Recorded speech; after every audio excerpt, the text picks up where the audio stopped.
Hi, I'm Dr. Elliot from ElliotOracle.com. I'm also the author of Fearless Tarot, How to Give a Positive Reading in Any Situation, which is due out from Llewellyn Books this October and is already available for pre-order. So if you enjoy my positive take on tarot cards and also how to apply even the most difficult symbolism to your life constructively, you're going to love this book. It's time for this month's Tarotscopes. So I'm going to do a 4-part series, 4 different videos.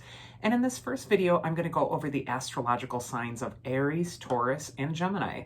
And we're just going to look ahead at the month of August 2020 and see what is happening here. So if you're an Aries or you have a lot of Aries in your chart, this first message is going to be for you.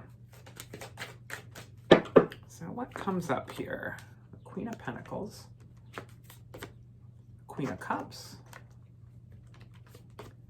and Temperance. Okay, so right away when we see a couple queens, it can indicate female energy. It might be a time to be receptive, but it also can indicate helpful female figures. Could be really stepping into your path this next month of August 2020 if you're an Aries, and they'll be very helpful to you.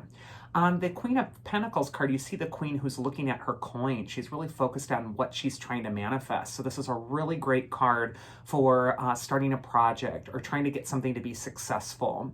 The Queen of Pentacles is also very practical. And even though she's got that nervous little rabbit in the bottom corner of the card in her garden, which is kind of causing some anxiety, she's kind of tuning that rabbit out right now. She's really just focusing on what needs to be done. The Queen of Cups can also indicate a need to look at your emotions right now. And when we get that practical queen next to that emotional queen, it could be time for Aries to really balance their practical concerns with also their emotional concerns.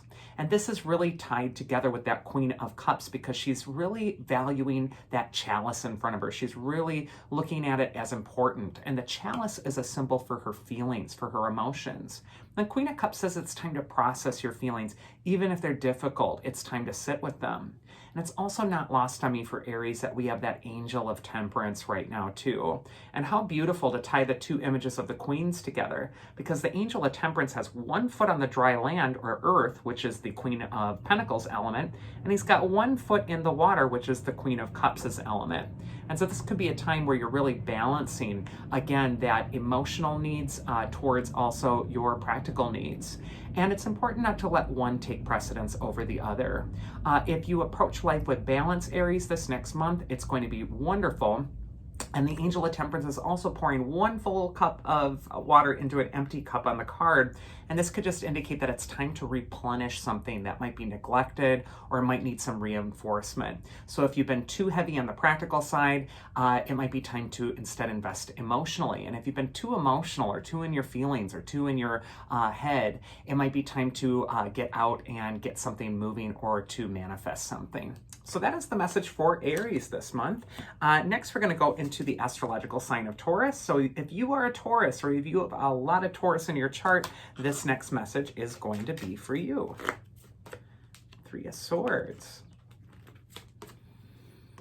King of Cups, and the 6 of Cups. Okay, so when we see the 3 of Swords, a lot of people go, oh no, the 3 of Swords, there's a big heart with a bunch of swords through it. But the 3 of Swords usually represents past trauma, something that's already happened that you might be carrying in your heart. The 3 of Swords is saying that you've had a lot to go through, especially this last month.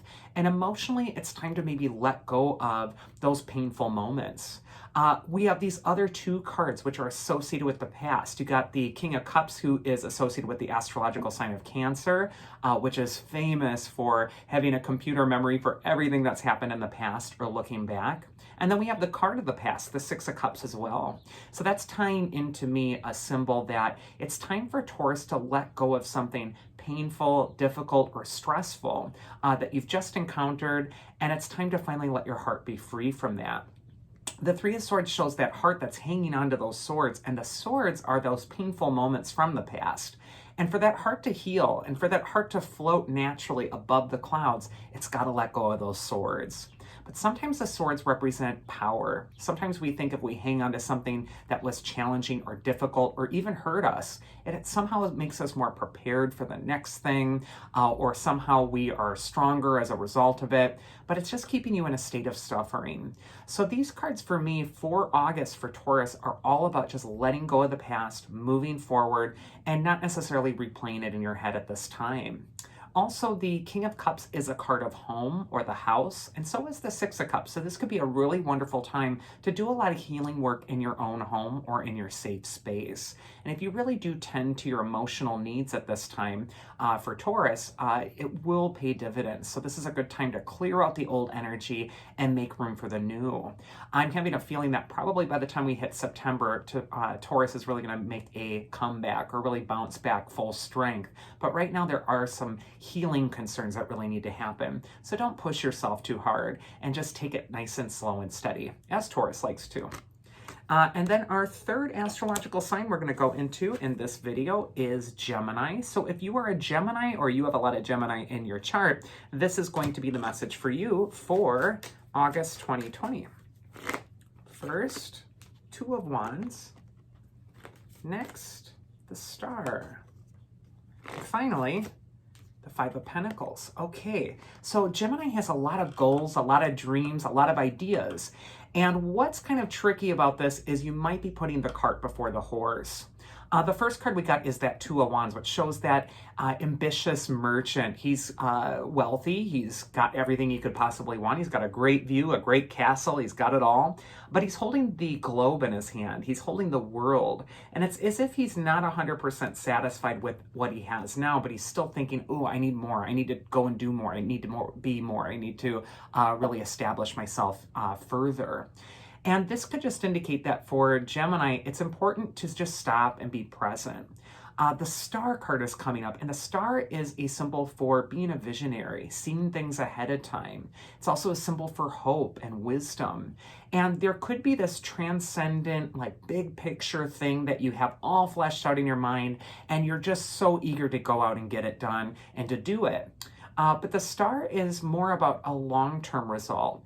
And you might be able to see the future right now, but it may not be the time where you're really seeing the present. And that's what that warning with the Five of Pentacles is about. This is sometimes a warning about finances. It could indicate that you don't want to overinvest this next month. You don't want to make a huge expenditure, but you want to really kind of hold your cards close right now. It might be just a time to be a little bit more cautious on that financial level. And also the Star is saying, please do get inspired, have your vision. If you're involved in any creative projects, it's time to get those out there. It's time to at least write it or draw it or sing it or put it out into the world in some form. But if you're looking to profit from it, you might need to be patient. It looks like your time is coming a little later in the year. It might be more toward next year. And so I just kind of feel like for Gemini, hang on to that idea. It's a great idea, but it's not quite ripe right now, and you don't want to push it immediately. So that is video 1 for this month's Tarotscopes. I do hope you enjoyed it. And if you did, you can always see me at elliotoracle.com and schedule a personal tarot session with me. These little mini oracles are wonderful, but they're nothing compared to a full-on reading that goes into all of your personal cares and concerns. Otherwise, I hope you all have a safe and happy August, and do take care. I will see you on my weekly oracle videos on Instagram, and I do hope you all do take care.